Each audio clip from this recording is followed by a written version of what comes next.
Comment rentrer dans la présence de Dieu? J'ai déjà été jeune, OK? Oui, j'ai déjà été jeune. Puis, c'est ça. Fait que moi, quand j'étais jeune, j'allais à la jeunesse comme vous. Puis, ce que je faisais, c'est que j'allais louer le Seigneur. Après avoir été loué le Seigneur, je ne me tenais pas avec les bons jeunes, avec les bonnes personnes, les bons amis. Puis, quand je me tenais avec eux autres, bien là, on allait à l'église, on louait le Seigneur. En tout cas, moi, mes autres amis moins, là, mais moi, j'étais une personne un peu particulière. M'a continué. Non, merci. C'est ça. Fait que, dans le fond, ce qui est arrivé, c'est que j'allais à l'église. Après avoir été à l'église, ben, le vendredi soir, ça finissait comme ici, mettons vers 9h30, 10h. Puis après ça, ben, on partait, ma gang de chums, puis on allait dans un club. Tu sais, fait que ça ne marche pas bien, hein, quand vous calculez ça. Tu vas louer le Seigneur, puis après ça, tu t'en vas dans le club. Puis là, je me mettais à fumer mon joint, puis je prenais de l'alcool. Ça ne marche pas vraiment, tu sais. Fait que j'étais un garçon, dans le fond, qui réchauffait les bancs d'église, comme on pourrait dire, ou qui se donnait une apparence de chrétien, mais que je n'étais pas vraiment un chrétien. Mais dans le fond intérieur de moi, j'aimais le Seigneur, puis je savais que c'était un péché, puis que je savais que ce que je faisais, c'était pas correct. Mais c'était comme plus fort que moi, parce que je n'avais pas aucune relation avec Dieu. Fait que vu que je n'avais pas de relation avec Dieu, ben Satan avait le dessus sur ma vie. Il est même arrivé à une situation où ce que je te dirais peut-être qui m'a réveillé un peu, c'est que le pasteur, en avant, il se met à parler un dimanche matin pendant la réunion, puis il arrête sec. Puis ce dimanche-là, ça la donne que je ne m'assis pas avec mes amis, je m'assis avec une autre personne là, que je dirais qui était bien spirituelle, mettons. Fait que le pasteur regarde la gang de gars en arrière, puis il pointe de même, puis il dit « Toi, je te donne 1 an, si tu ne changes pas ta vie, tu vas mourir. » OK? Bien, c'est arrivé. Il est décédé, il s'est endormi au volant, puis en, je pense, 10 mois, là, qui avait donné 1 an, puis ça a pris 10 mois, puis clair, il s'est endormi au volant. Fait que là, ça m'a comme réveillé, puis j'étais comme content de ne pas être assis avec ma gang de chums ce matin-là, comprends-tu, parce que je tenais ma réputation quand même. Puis tout ça pour dire que le Seigneur avait sa main sur moi, je le sais. Je le sais. Je pourrais dire qu'aujourd'hui, je suis le seul qui suit le Seigneur dans toute la gang que j'étais de chum, là. Toutes les autres sont rétrogrades. C'est plate pour eux, là. Je prie pour eux autres, là.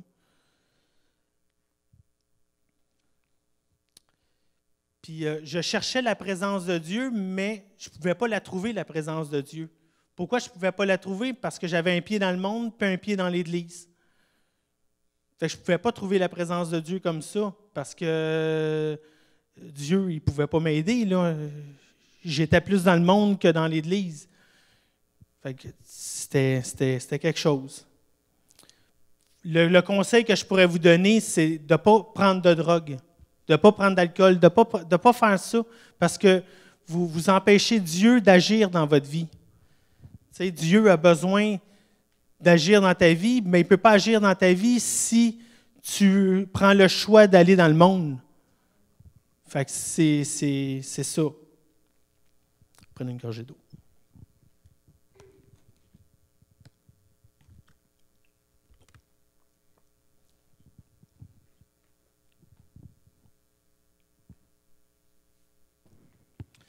Puis je dirais aussi qu'il faut que votre vie soit en règle avec Dieu.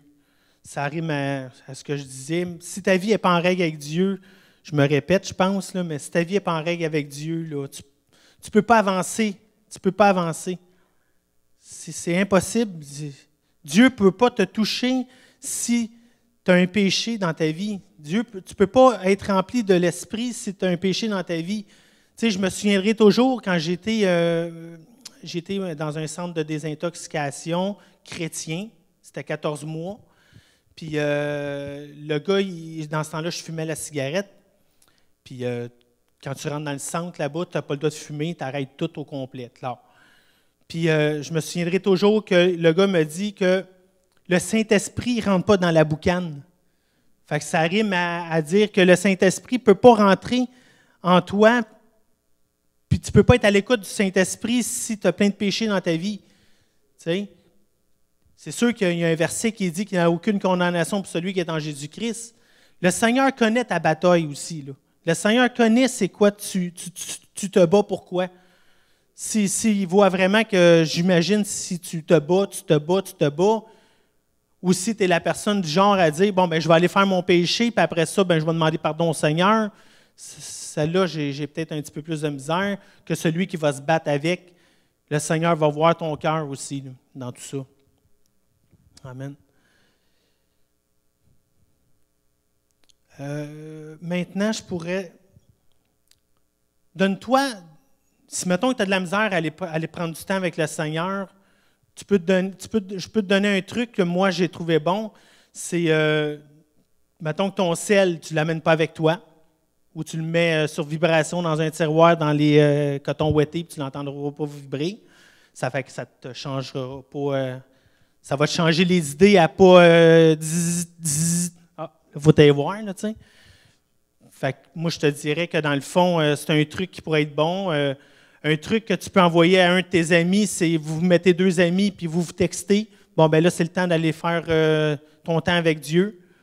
Fait que ça peut aider des choses. Te mettre en alarme, c'est le temps. Tu sais, parce que si tu as de la misère à prendre du temps avec Dieu, OK, ben ça pourrait être un truc qui pourrait t'aider à te discipliner à aller prendre un temps avec Dieu.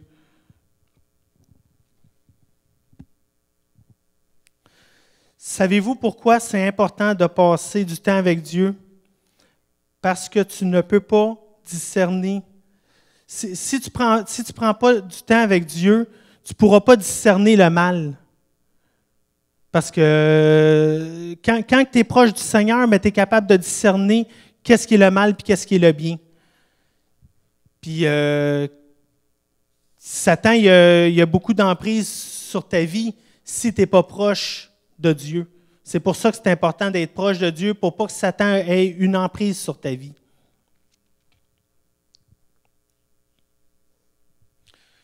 Vous connaissez, j'imagine, l'histoire des 10 vierges, puis des 5 folles et les 5 sages? Vous connaissez? Tu connais l'histoire des 10 vierges? Bon, on va vous montrer comment mettre de l'huile dans votre lampe. C'est là.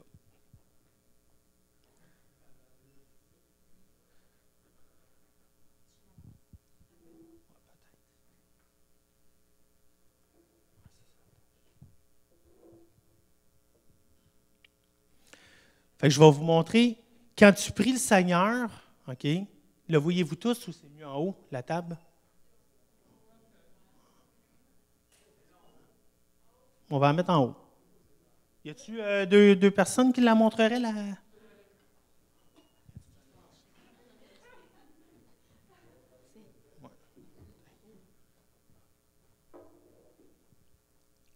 Bon, moi, je vais vous montrer. Quand tu prends du temps avec Dieu, mettons que tu te lèves le matin, OK? Tu te lèves le matin puis tu dis merci Seigneur parce que tu prends au contrôle la journée entre tes mains. Bon, là, tu mets de l'huile dans ta lampe. OK? Après ça, tu t'en vas déjeuner, puis là, tu pries pour ta nourriture. Après ça, tu commences à te préparer pour aller à l'école. Là, tu t'en vas à l'école. Puis là, ton voisin à côté de toi, à l'école, il te conte un problème. Puis là, tu décides de témoigner un petit peu puis de prier pour lui. Tu mets de l'huile dans ta lampe toujours quand tu fais ça. La journée est quasiment finie. Tu arrives chez vous après l'école. Puis là, tu veux passer du temps avec Dieu parce que tu l'aimes. Puis il mérite d'être aimé. Fait que là, tu t'en vas prendre du temps avec Dieu, tu fais ton temps avec Dieu. Hop, lui, il a dit bonjour à Dieu, il ne faut pas oublier ça. Là. Puis là, après ça, tu soupes, la soirée passe, tout ça. Puis là, tu redis encore bonjour à Dieu. Fait que tu remets encore de l'huile dans ta lampe. Bon. La fin des temps est proche, hein? Vous le savez. Le temps des tribulations est à veille d'arriver. On ne connaît pas la date personne, mais ça s'en vient en tout cas. Ça, c'est sûr et certain. Qui, entre les deux, vous pensez qu'ils vont monter au ciel? C'est ça, exactement. Celui-là, il a comme besoin de mettre de l'huile dans sa lampe, puis d'aller se mettre à genoux, puis de commencer à prier. T'sais? Fait que je ne sais pas, sondez votre cœur, tout le monde, dans la pièce, mais quel pot que vous êtes entre les deux. Si vous êtes seul-là, il n'est pas trop tard, là. Vous savez ce que vous avez à faire, c'est de commencer à avoir une communion avec le Seigneur, de commencer à avoir une relation avec Dieu. Parce que si tu n'as pas de relation avec Dieu, c'est ça que tu es. Puis si tu as une relation avec Dieu, puis que tu fais de ton mieux dans chaque journée qui passe pour suivre le Seigneur, puis te battre dans les problèmes que tu as dans ta vie, puis tu te bats, bien, tu es seul là ici. Tu vas monter au ciel. Ton nom est écrit dans le livre de vie, mais celui-là ici n'est pas écrit dans le livre de vie. Amen.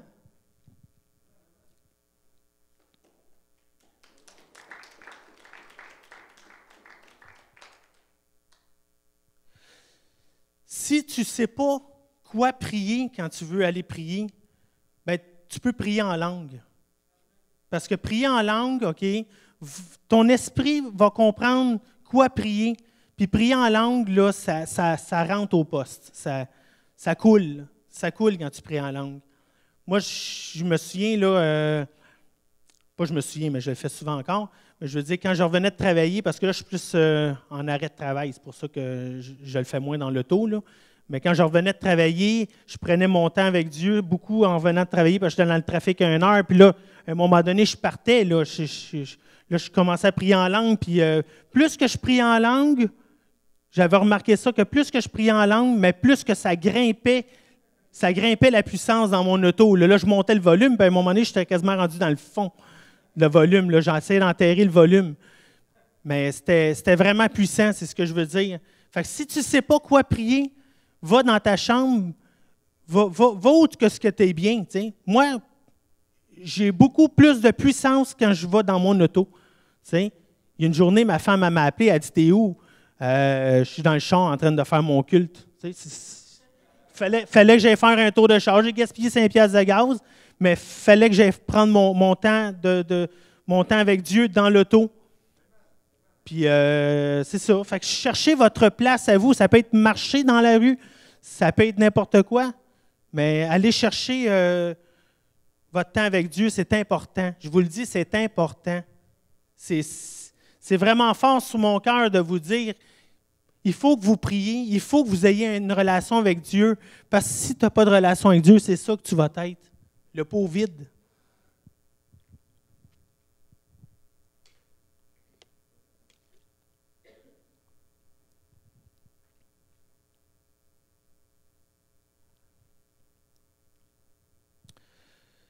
Tu peux mettre le verset, Simon.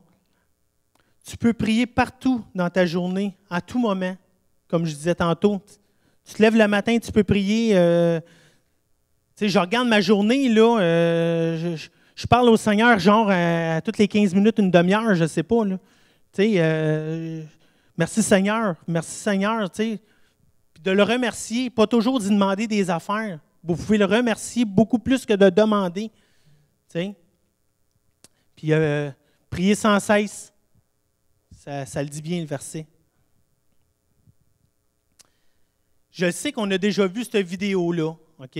Mais c'est une vidéo que je trouve qui est touchant, puis je trouve qu'il parle énormément, puis ça montre que Jésus est avec toi au long de toute ta journée. Fait que tu peux me partir ça, mon Simon.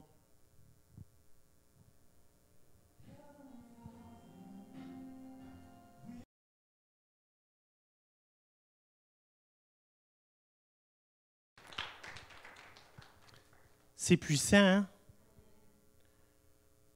Moi, ce que j'ai remarqué dans la vidéo, c'est que Jésus est là, autant dans tes difficultés, autant dans tes peines que dans tes joies, tu sais. Jésus est toujours là avec toi, tout le temps. Tu vis une situation, ben, tu vas voir Jésus. Tu vis de la joie, tu vas voir Jésus. Tu sais, Jésus, il est toujours là, là. Regarde, il est même là à côté de moi, puis il est en même temps à côté de toi, assis là, à côté de toi, Giulio, là, drette là. Ouais, c'est ça. Mais Jésus est toujours à côté de nous. Maintenant, vous savez que Dieu vous regarde quand vous louez le Seigneur. OK? Il vous regarde. S'il est tout le temps à côté de nous autres, bien, il nous regarde. OK? Puis j'ai deux autres petites vidéos d'1 minute chaque. Puis regardez, puis après ça, on en reparle. OK? Jésus vous regarde. Checkez bien ça. Puis là, c'est des acteurs dans le premier vidéo.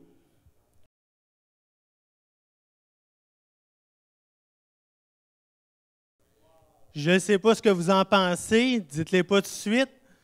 Mais ils n'ont pas l'air ça leur tente pas de louer le Seigneur. Hein? Ça leur tente plus de jaser puis de s'étirer, puis ouf que j'ai-tu hâte que la louange finisse, qu'on s'en aille à la collation. Peut-être. Fait que vidéo numéro 2, je l'aime mieux.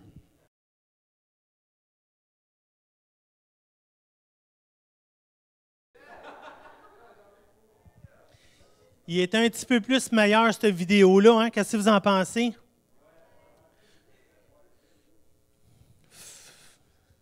Il n'y a pas grand-chose à dire. Hein?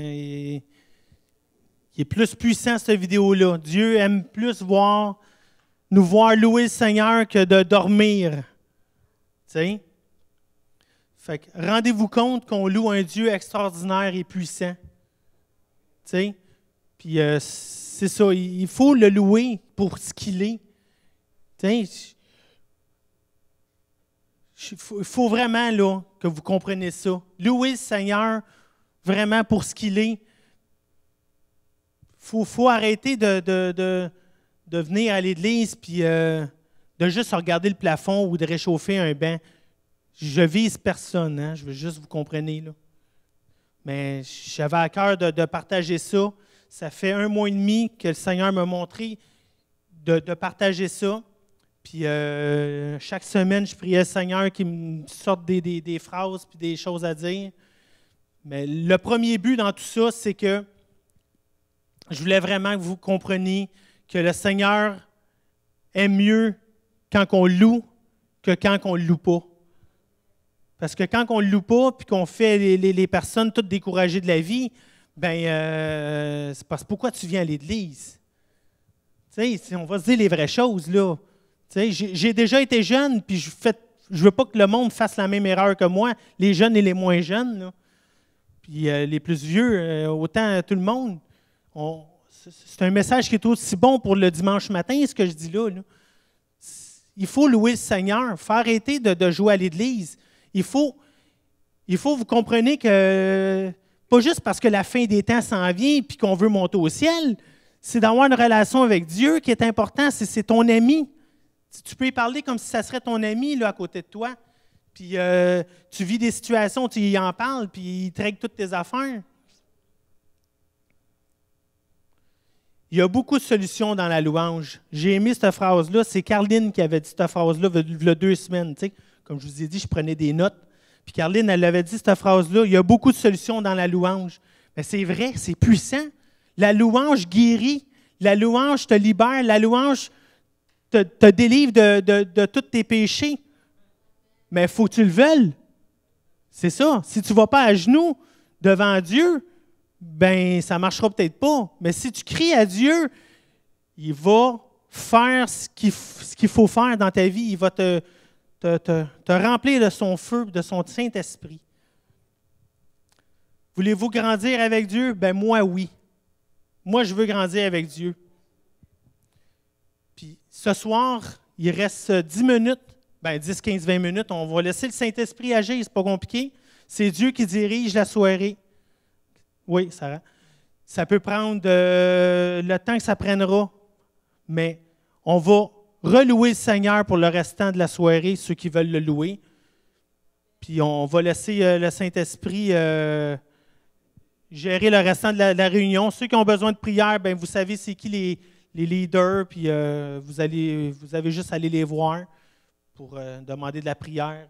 Vous pouvez venir en avant comme si ça serait la louange un vendredi soir. Mais je vous le dis, allez voir la présence de Dieu. C'est fort en avant aussi. Hein? Approchez-vous, c'est bon. Parce qu'en avant, tu vas chercher plus proche. Amen.